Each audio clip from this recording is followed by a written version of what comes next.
વાલા વાલા બા, હા શું નામ તમારું? શાંતાબેન શાંતાબેન. શાંતાબેન કેવા? ભગવાન મણવર. ક્યાંથી આવો છો બા?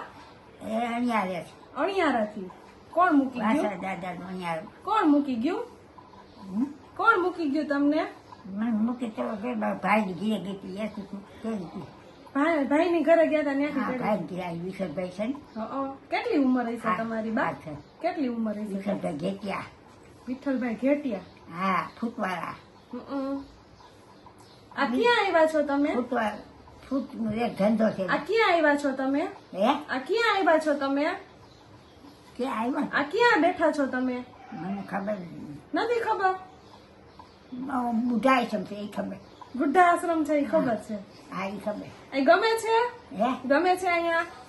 એ ગમે ખાઈ ક્યાં જાઉં ભાઈ ની ઘરે હતા. કાંઈ ચાલો બુઢાઈ છે મૂકી સારું. ત્યાં જ્યાં તેલ ગયા અહીંયા તમને જમવા મળે છે? ખાવા પીવા મળે છે? ખાવાનું એ વળી બધી સારું છે? ખાઈને ખોટું ન બોલે ઈ વાત સાચી. તમારી ઉંમર કેવડી હશે બા? તમારી ઉંમર કેવડી હશે? ઉંમર હા કેવડી? ઉંમર કેવી એમ હા. 90 90 વર્ષ વર્ષ. 90 વર્ષ 90 વર્ષ. કાંઈ બીમારી નથી હે? 100 વર્ષના થઈ ત્યાં બાપા મળી ગયા એનાથી હું ઓલા 16 વર્ષ નાની 16 વર્ષ નાના. પેટે સાંડલા કરતા હતા મોરી ગજા રહેવા હતું ને હા. એ પેટે સાંડલા કરતા તમારે એવી રીતે લગ્ન થયા? દીકરી ગયું ને ત્યારે સરસ લ્યો. દાદા 10 વર્ષ પહેલા ગુજરી ગયા. બે ગયા પછી તમે ભાઈ ની ઘરે રહ્યા. બે ગયા અહીંયા સારું છે ને? હારું છે ખાવા પીવા જરે મને હારું ભગવાન નું નામ લેવું ને ખાવું પીવું બીજું એમ વિશે શું? આવો સરસ પરિવાર. આ બધી તમારી બેનપણી હે? તમારી બેનપણી ક્યાં?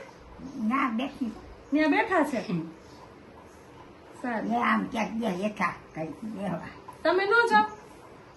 ના આવીએ ગયો એ આવીએ ગયા છે એના પગા હોજી ગયા છે ને એટલે જાય એટલે પગથિયે છે ને હા. ત્યાં જોવો છો બાની ઉંમર છે 90 વર્ષની. બાને કઈ યાદ નથી રહેતું.